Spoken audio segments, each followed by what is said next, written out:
La France, c'est en effet celle des citoyens qui aspirent de plus en plus à participer à la chose publique sous des formes nouvelles.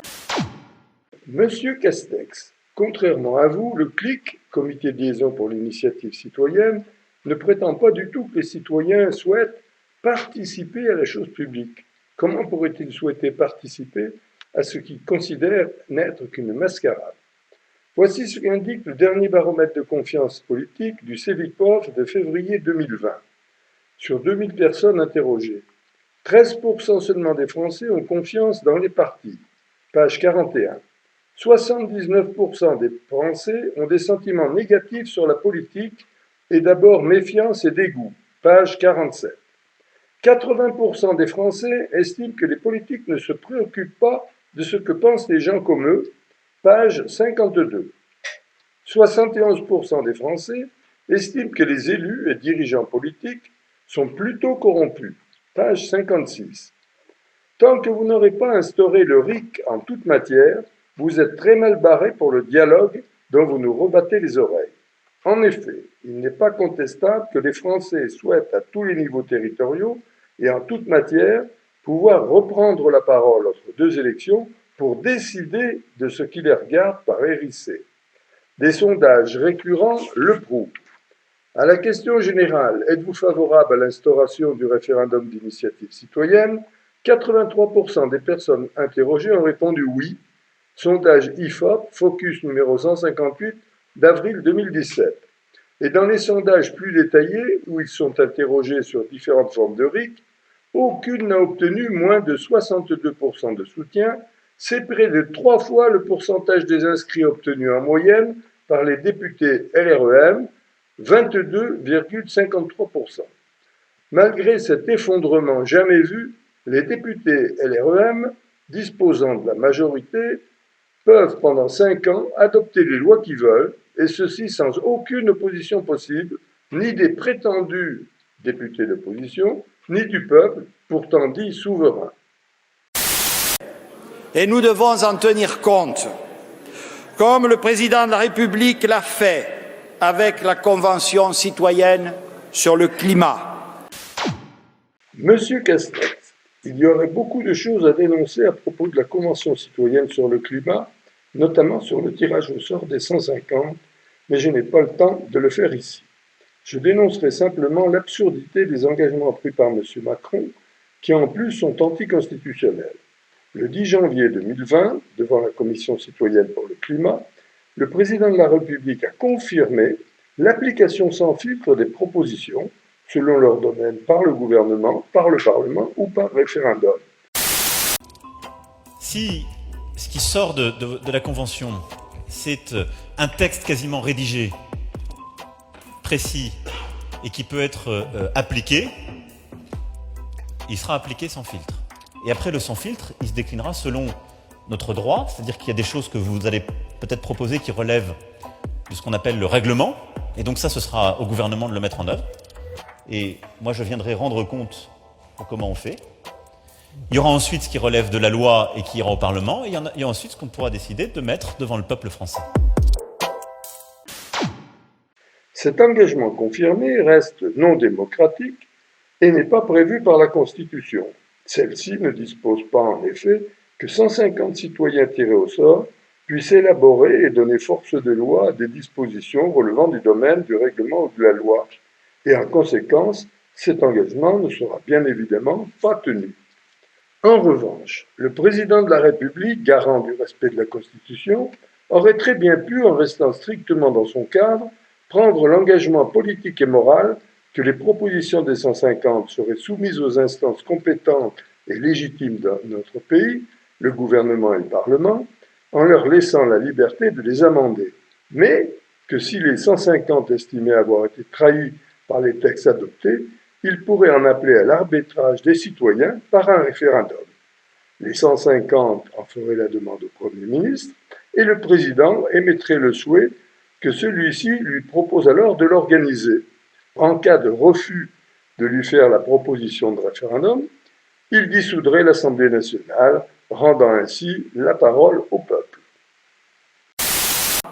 comme nous allons le faire en transformant le CESE en Conseil de la participation citoyenne. Monsieur Castex, je dois préciser rapidement que le Conseil économique, social et environnemental, ce sont 233 personnes, 193 désignées par les divers syndicats et grandes associations et 40 désignées par le gouvernement. C'est un fromage de près de 4 000 € bruts par mois, un lot de consolation pour les copains à qui l'on n'a pas pu trouver une meilleure place. Le CESE ne sert à pas grand-chose, sa fonction étant purement consultative. Il ne représente nullement, en tout cas, la société civile comme on voudrait nous le faire croire. Il y a quelques années, la preuve en a été rapportée. Pas un seul des 233 n'a répondu lorsque le CLIC leur a demandé s'ils étaient favorables au référendum d'initiative citoyenne, alors que plus de 80% des Français le sont. Ces 233 font partie du système, ils en disent. Annoncer la transformation du CESE en chambre de la participation citoyenne est une farce monumentale. La participation citoyenne, d'abord, c'est une formule close qui ne veut rien dire et qui donc, de ce fait, a été beaucoup applaudie par les députés de votre majorité. Et il nous appartiendra, ensemble, de trouver les modalités de conciliation entre démocratie directe et démocratie représentative à laquelle je reste, comme vous, fortement attaché. Monsieur Castex, sur les modalités de conciliation entre démocratie directe et démocratie représentative, je vais d'abord montrer en quoi la formule que vous employez, démocratie représentative, est doublement mensongère, ce qui est un peu fâcheux pour vous. Premier point sur le terme démocratie. Monsieur Castex, on n'est pas en démocratie quand une fois leur bulletin mis dans l'urne au second tour des législatives, pendant 5 ans, et quoi que fassent les élus, même parfois le contraire de certaines promesses, les citoyens ne peuvent pas reprendre la parole pour décider de ce qui les regarde, ne disposant pas du RIC en toute matière. Dans son discours aux communes du 11 novembre 1947, afin de prononcer sa fameuse formule reprise par tous les oligarques, je cite « La démocratie est le pire des systèmes de gouvernement, à l'exception de tous les autres qui ont pu être expérimentés dans l'histoire. » Avant de prononcer cette phrase en faveur de la démocratie, Winston Churchill avait d'abord bien précisé les éléments basiques d'une démocratie non dévoyée. Je cite « La démocratie n'est pas un lieu où l'on obtient un mandat déterminé sur des promesses, puis où l'on en fait ce qu'on en veut. » Fin de citation. C'est pourtant exactement ce qui se passe en France depuis des décennies. Sur le second point, le terme représentatif. Monsieur Castex, où est la représentativité quand avec 6 millions de voix, La République En Marche obtient 308 députés et le Rassemblement National, avec 3 millions, n'en obtient que 8? Où est la représentativité quand en 2017, 60% des inscrits ont refusé de choisir un prétendu représentant, 57% d'abstention, plus 3% de blancs? Sur la formule maintenant de démocratie directe, le bilan est lamentable. 24 modifications de la Constitution depuis 1958, une seule par voie référendaire. En Suisse, pas une modification de la Constitution n'est possible sans référendum. En tout, il y a eu 8 référendums organisés depuis 1958, en moyenne un tous les 7 ans. Le dernier était en 2005, il y a 15 ans. Il y avait eu 70% de participation, et pourtant les 55% de non au traité constitutionnel européen ont été transformés en oui en 2008 par un vote du Congrès à la demande de Nicolas Sarkozy. Ce que les citoyens demandent, c'est l'initiative du référendum. Dans sa fable « Le pot de terre et le pot de fer », La Fontaine conclut, je cite, « Ne nous associons qu'avec nos égaux ». Fin de citation. Cela veut dire qu'on ne fait pas dialoguer des pots de terre et un pot de fer. Monsieur Castex, nous vous demandons solennellement de mettre les citoyens à égalité avec vous et votre majorité en leur donnant l'initiative du référendum. Le premier alinéa de l'article 89 de la Constitution donne l'initiative de sa révision au président et aux parlementaires. Il suffit d'ajouter 3 mots « et aux citoyens ».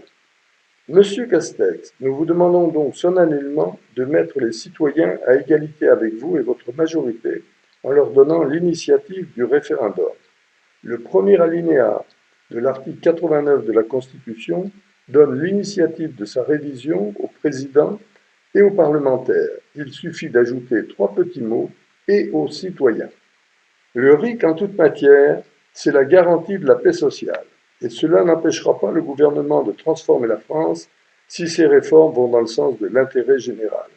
La preuve, sur les 10 dernières années, les Suisses qui disposent du RIC abrogatif, à la demande de seulement 1% des inscrits, n'en ont lancé que 4 et seulement 2 ont abrogé la loi visée.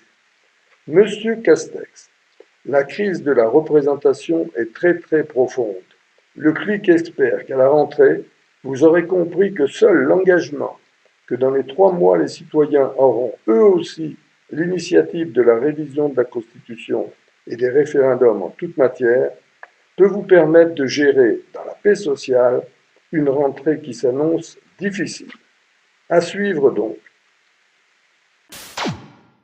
Vous retrouverez en description de la vidéo un lien vers un formulaire qui vous permettra de vous engager à venir manifester pour le RIC.